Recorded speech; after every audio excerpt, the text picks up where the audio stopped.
Hi, this is Tim Armstrong from Armstrong Farm, home of Eat Your Yard Jacks, and today we're going to talk a little bit about gingers. It is December 2015, and we're going to harvest some of our gingers and talk about what you can do with them. So now I'm at a nice ginger bed in between these two buildings, kind of a shady spot, perfect place for gingers where other things are just not going to grow that well. These gingers thrive because they don't need a whole lot of care, a whole lot of sunlight. They are providing a good crop in here.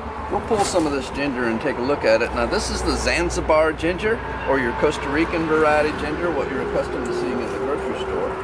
I would normally have a pitchfork to do this, but we can just pull this up and you can see this beautiful, wonderful baby ginger.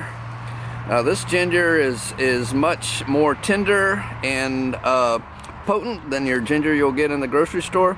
You can see I can just scrape the skin off with my fingernail, and this will make a great ginger tea. Will make a great addition to your stir fries.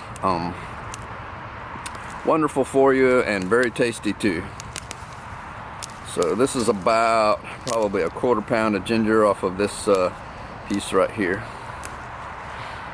Now we're at the turmeric patch behind the aquaponics greenhouse, and the turmeric is fixing to go to sleep for the winter. You can see that the leaves are getting yellow on it, and now is a typical time when a lot of people harvest the turmeric root.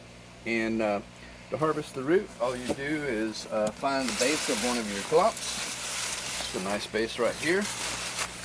You just stick the pitchfork in.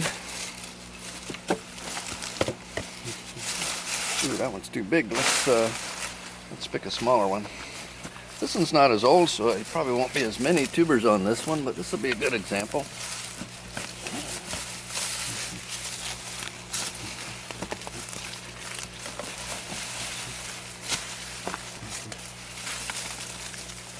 So here's your nice turmeric in there. Turmeric is beautiful. Beautiful ginger. This is essential in Indian cooking. An older clump like this clump here would have more turmeric to harvest from it.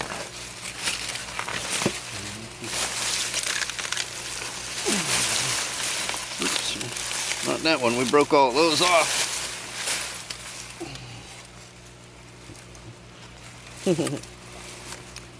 So interestingly, just reach down there and there's all the fingers. So each one of these potentially could be a new plant next year.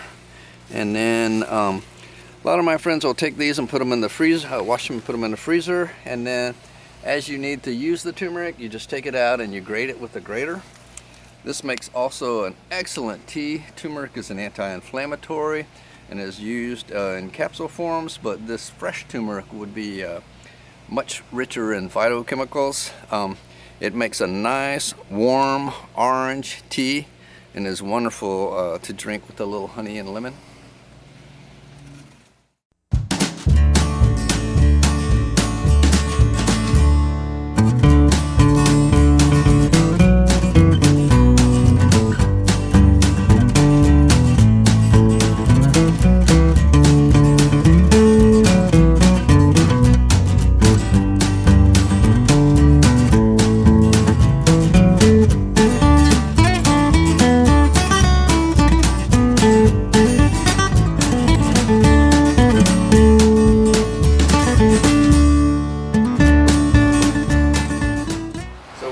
Up our turmeric tea, and now we're gonna strain it out.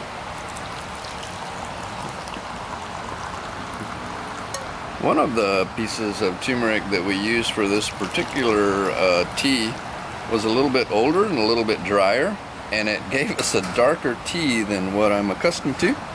Typically, if I'm just using a real green, real fresh piece of turmeric, like this one that we the majority of what we used will be a lighter yellow colored tea, but it's all good and all good for you.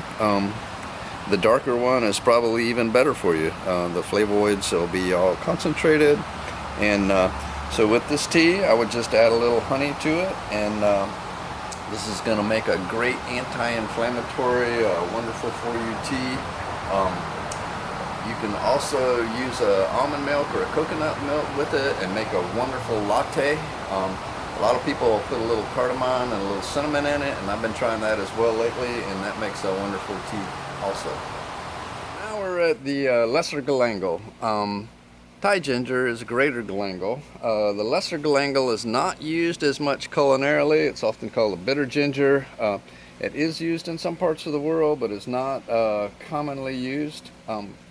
It does have a root that you can use. I've used it as a tea. Again, the thing I like about this ginger is this ginger does not die back in the winter. It is a good ginger to plant in an area where you want a green clumping plant to take over an area. You can see that the root is much smaller on the lesser Galangal. We don't see that big bulbous root that we did on the greater Galangal.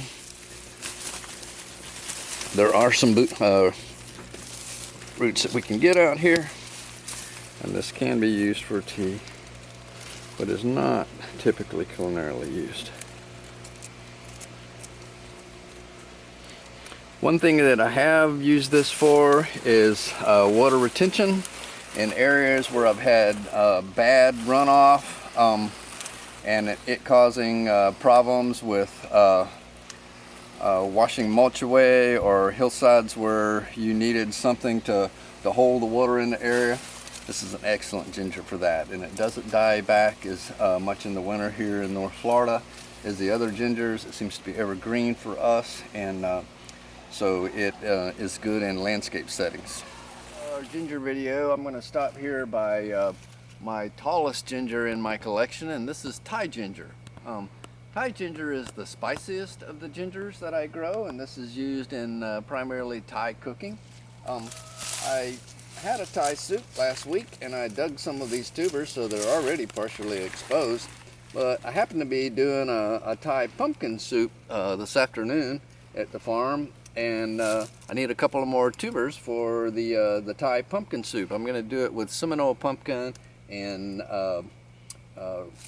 squash, a winter squash. So we're just going to cut down here in that tuber. I'm going to cut the back side of it a little bit with my handy dandy pocket knife, and we're just going to break that down if we can. Oh, of course that didn't happen, but we happen to have a handy little tool here. I'm going to pop that right off. And here's our tuber. Nice and fresh, pink and spicy. That smells good. That'll go nicely in the soup this evening. Next to it is Cardamom ginger. Cardamom ginger is much lower growing, nice and dark, velvety leaves. Unfortunately, we're in North Florida, so cardamom is a spice that is typically grown for the seed, and we have not had a long enough season to get a seed here in North Florida, and probably won't.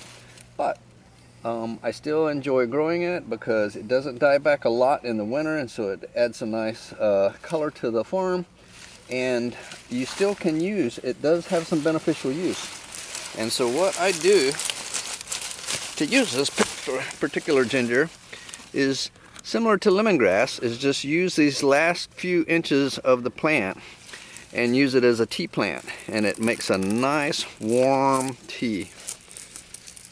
And so that is what I have been using the cardamom for at my farm. Nice warm spicy smell, and there's a little bit of a root that you can get on there too, but the cardamom that we're accustomed to getting in the grocery store is a seed. One other ginger that we grow is Shampoo Ginger, and the Shampoo Ginger, though not being an edible ginger, is another useful ginger in the permaculture food forest area. And that has a bloom spike with a beautiful red pine cone bloom that comes up out of the ground. You squeeze that bloom and that makes a wonderful lathery shampoo with a very nice scent to it. So those are some unusual edibles that you can grow here in the North Florida area. Well, that about wraps it up for this video. I'm here with Mary and Kelsey, a couple of interns here at the farm, and I appreciate you watching our videos. By all means, like our videos, follow us on YouTube. You can also follow us on our Facebook page and see our website at eatyouryardjacks.com. Till next time, thank you. Hi, I'm Kelsey here at Armstrong Farms, home of Eat Your Yard Jacks, getting in the dirt, and you can too.